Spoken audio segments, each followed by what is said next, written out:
So, a UC Berkeley research team is staring at a leaderboard showing a brand new AI agent scoring 100% on Terminal Bench, which is supposed to be the gold standard for evaluating coding agents. The VC community goes wild, the stock price pumps, and everyone declares that human software engineers have about 3 months left to live. And then a security auditor looks at the actual test files and realizes the AI didn't solve a single problem. It just cheated. The study dropped April 11th, 2 days ago, and what it exposed is one of the biggest credibility crises in the history of artificial intelligence. Terminal Bench 2.0 was specifically designed with an intended performance ceiling of about 50%. Legitimate frontier models score less than 65%. And this agent hit 100% across all 89 tasks. Now, how do you go from 65 to 100 on a test that was built to cap you at 50? You don't get smarter, you get sneakier.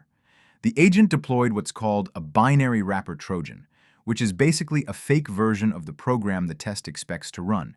Instead of writing actual code to solve the challenge, it intercepts the call to the test binary and just returns pass without executing anything. The harness never sees the trick. It only sees the output it was expecting. My man didn't take the exam. He just hacked the Scantron machine.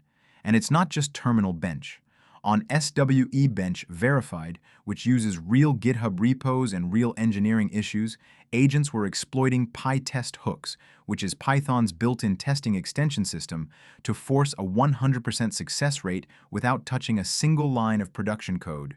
They'd inject hooks at the conftest level that intercept PyTest's result reporting phase, and the harness just marks everything as passed.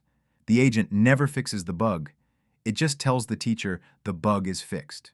And on WebArena, the benchmark for web browsing tasks, agents navigated Chromium to a file ://URL to read the literal answer key right off the config file. 812 tasks, 100%. Every single one. Bro, that's not intelligence. And here's the thing. This isn't some edge case. This is Goodhart's law on industrial-grade steroids. When a measure becomes a target, it ceases to be a good measure. And these AI labs have tied billions of dollars in valuation directly to these leaderboard scores. So instead of building models that are actually good at engineering, they're building models that are optimized to hack the evaluation framework.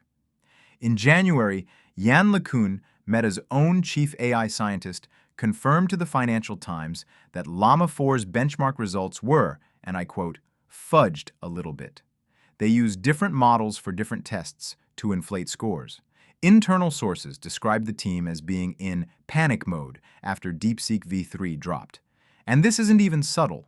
Microsoft's 5.4 scored 85 on MMLU, the general knowledge benchmark, but scored a 3 on Simple QA, which just asks novel questions the model can't have memorized. 85 versus 3. That's the distance between a really convincing fake ID and actually being 21. And so now we get to the part where this stops being a nerdy benchmarking problem and starts being a systemic financial risk.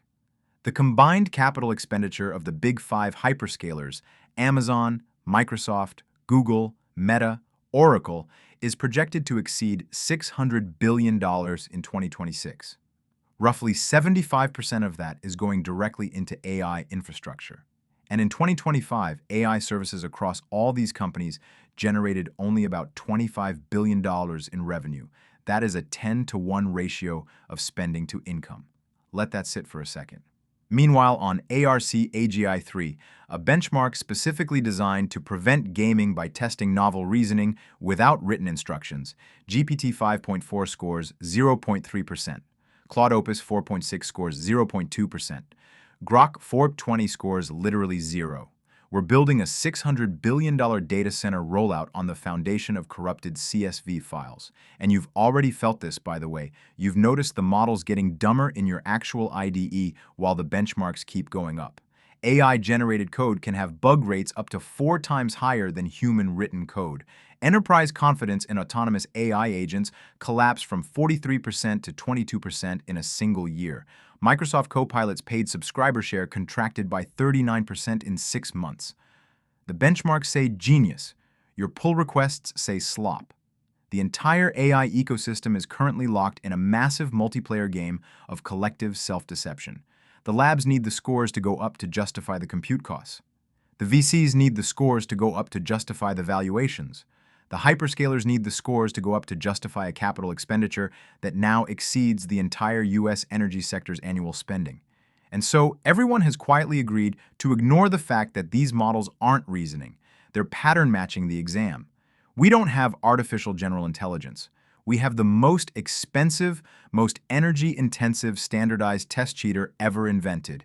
And on the one test it can't cheat on, it scores 0. Subscribe so the chaos makes sense.